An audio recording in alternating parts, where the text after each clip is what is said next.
दोस्तों नमस्कार। कानूनी बात बताने वाले मेरे YouTube चैनल में आपका स्वागत है। और आज का विषय, संदेह को दोष सिद्धि का आधार नहीं बनाया जा सकता, यानी suspicion cannot be the ground for conviction. ये चीज फिलहाल सर्वोच्च न्यायालय के खंडपीठ ने न्यायमूर्ति BR गवई और न्यायमूर्ति संदीप मेहता के पीठ ने यह कहा है कि किसी आरोपी को संदेह के आधार पर तब तक दोषी नहीं ठहराया जा सकता जब तक कि आरोपी के अपराध को साबित करने वाला कोई भी पुष्टि साक्ष्य न मिले।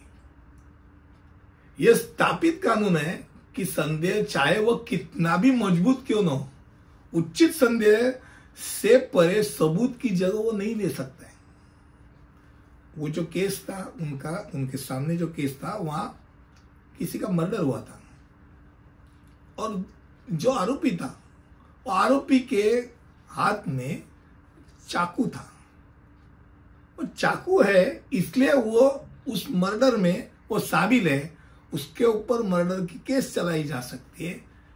ये इसके बारे में जब सामने वाले की ओर से रखा गया कि भाई ये परिस्थिति जिन्हें ये पुरावा है, ये उससे आप साबित कैसे करें कि वही चाकू से उसको मारे या वो उसके साथ था।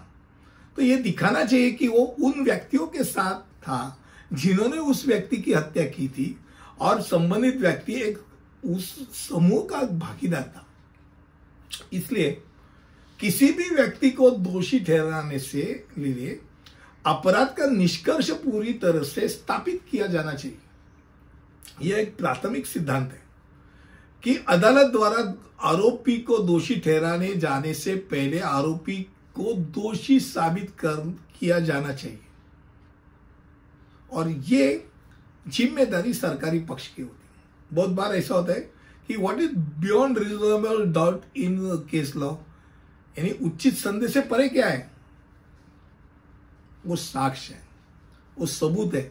वो सबूत और साक्ष्य कौन रखेगा सामने? तो कभी भी क्रिमिनल केस कैसी होती है, जैसे मान लो आप महाराष्ट्र में हो तो स्टेट ऑफ महाराष्ट्र वर्सेस संबंधित तो क्रिमिनल, यानी वो जो एक्यूज रहता है वो एक्यूज रहता है। अब स्टेट ऑफ महाराष्ट्र यानी सरकारी पक्ष, यानी वो संबंधित पुलिस स्टेशन को साबित करना पड़ता है कि भाई ये आपराधिक मामलों में ये साक्ष्य का भार हम वहन करते हैं और इस मामले में जो कुछ वो मामला है उसमें वो ऐसे बताएंगे कि इसका मतलब यह है कि प्रतिवादी को दोषी पाए जाने के लिए प्रोसिक्यूशन यानी अभियोजन पक्ष का मामला अदालत के मन में किसी भी उचित संदेह को खत्म करने के लिए पर्याप्त है। वो दिखाने के लिए क्या करते हैं, वो सब सबूत सामने रखते हैं, यानी प्रतिवादी अपराध का दोषी है ये प्रूव करने की उनकी जिम्मेदारी।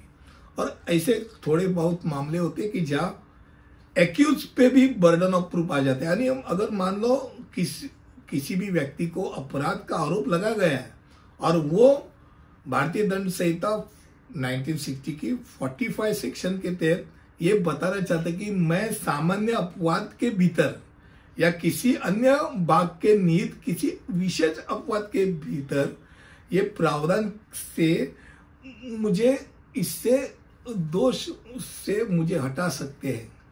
अगर उसको बताना है तो उसका वो साबित करना पड़ेगा कि वो उस प्रावधान में बैठता है कि नहीं बैठता है, या अपराध को परिभाषित करने वाले किसी भी कानून में वो ये भाई ये मुझे इस सेक्शन मुझे लागू पड़ता है और दिखाना पड़ेगा उसको। नहीं तो नॉर्मल कोर्स में सरकारी पक्ष के ऊपर ये सब जिम्मेदारी रहती कि भाई जिसको पकड़ा है वो दोषी है कि नहीं दिखाओ, वो दोषी है तो उसको अंदर डालो, वो दोषी है उसके लिए सबूत सामने लाओ, और सबूत है, साक्ष्य है, प्रूफ बियॉन्ड डाउट अगर देते हैं तो ही वो दोष सिद्धि पाएगा। यानी सिर्फ संदेह के ऊपर दोष सिद्धि का आधार नहीं होना चाहिए, नहीं बनाया जा सकता है। आज का ये विषय इसके ऊपर था।